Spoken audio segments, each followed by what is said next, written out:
Yes, oba oyagala bukoko magi gali fertilize ako kakadde wano abaako omwezi bookinga tukuwe obukoko ku 0787 96 20 70 ye MTN yange eri ku WhatsApp. Hello, my viewers. I welcome you all at my local poultry farm. Thank you so much for viewing, for subscribing, and for liking my videos. If you are new on this channel, my dear, consider subscribing. Yeah, today I've come. Somebody asked for the budget of 200 chicks, 200 local birds. If you are to raise the birds from day 1 up to 4 months, if you are to raise 200 birds, you make sure that on that amount of money I'm going to give you, there is no money for buying nails, for buying iron sheets, for buying tarpaulins, for buying doors, for buying cement, sand, or any other thing about building.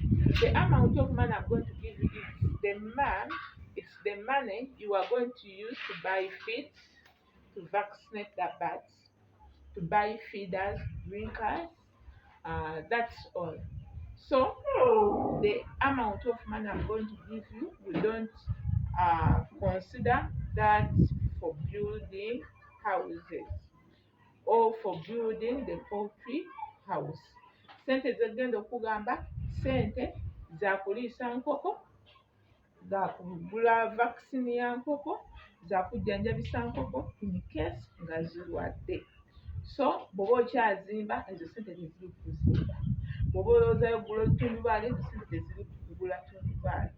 So my dears, thank you so much for viewing, for subscribing, and for liking my videos. If you are new on this channel, consider subscribing. My returning viewers, thank you so much. My new viewers, my new subscribers, thank you so much. Those who have supported me in buying chicks, or the chicks, 1 month old chicks, fertilized eggs, thank you so much for supporting Molly Local Poultry Farm.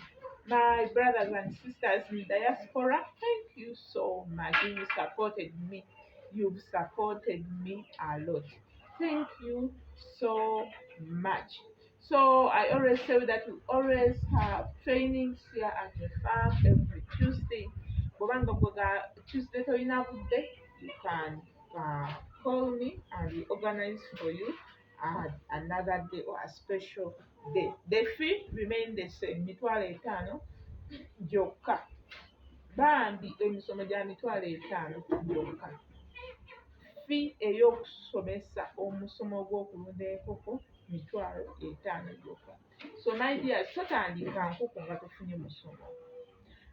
My dears, kola research amala, funa omusomo, omanye engeri gy'ogenda okulundamu enkoko yo, omanye engeri gy'ogenda okukwatamu enkoko yo, omanye engeri gy'ogenda okujjanjabamu enkoko yo, omanye engeri gy'ogenda okunoonyamu akatale. Totandika kulunda nkoko nga tofunye musomo, because you are going to face very many challenges naye nga tolina w'otandikira. Ogenda ogasha mbaguzeeko enkoko batasobola kumbuulira nga nkubidde essimu. Yes, ekyokubuulira obuwulizi tekimala, naye bw'oba osomye kirina kye kikwongerako ku ebyo by'ogenda okukola. Thank you so much for supporting me. Thank you so much for loving Molly Local Poultry Farm. My dears, I have come into budget y'okulunda enkoko ebibiri etya. My dear, oyagala kulunda enkoko bibiri wandibadde n'obukadde 4. Kuba obukadde 4 tekuli ssente za kugula musumaali, za kugula sementi, za kugula musenyu. Obukadde 4 bwe ziba ssente za kuliisa nkoko zo, kujjanjabisa nkoko zo in case nga zirwadde, kutransportinga mmere ya nkoko yo, ddagala lyo lya nkoko zo, na mazzi, masannyalaze, ebyo bye tubala. Kati gw'obanga obwo obukadde 4 bw'obadde olowooza nti kwogenda n'okuzimba ekiyumba ky'enkoko, please si bwe tutyo bwe tukibala. Ssente obukadde 4 bwe ndi kugamba ze ssente ezigenda okuliisa enkoko yo, ezigenda okugula vaccines, ezigenda okugula eddagala ery'enkoko zo. So my dears, bwe oyagala kulunda nkoko bibiri olina okuba ng'owezaawo obukadde 4 mu cash.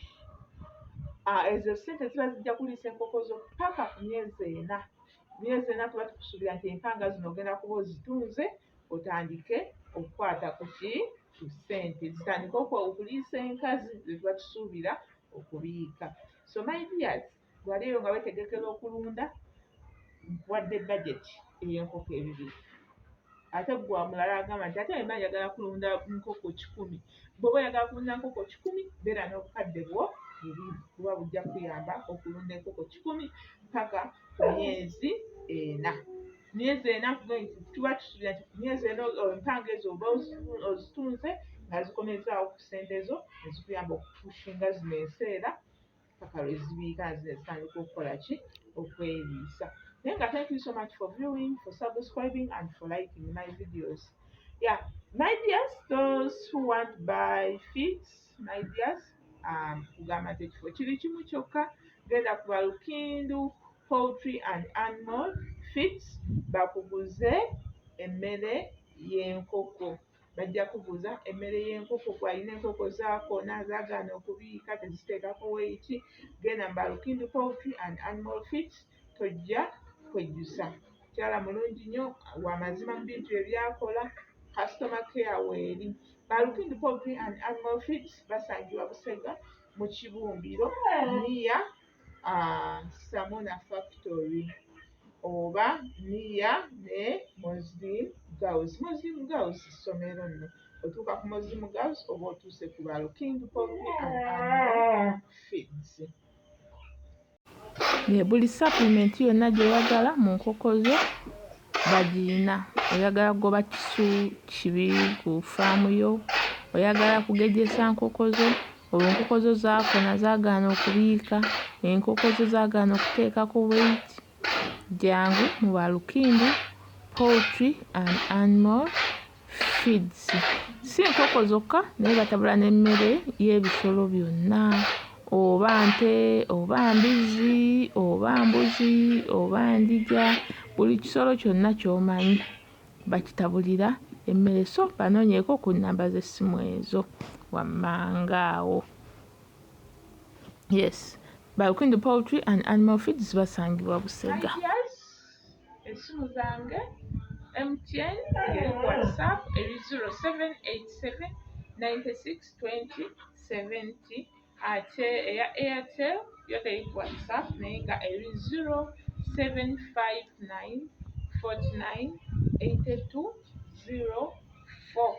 Bw'oba ojja ku musomo my dear, kuba essimu before you come ontegeezeko nti ojja ku musomo, tojja buzzi nga tonkubidde kuba ojja kujja nga nange nina programs endala. You call me before you come.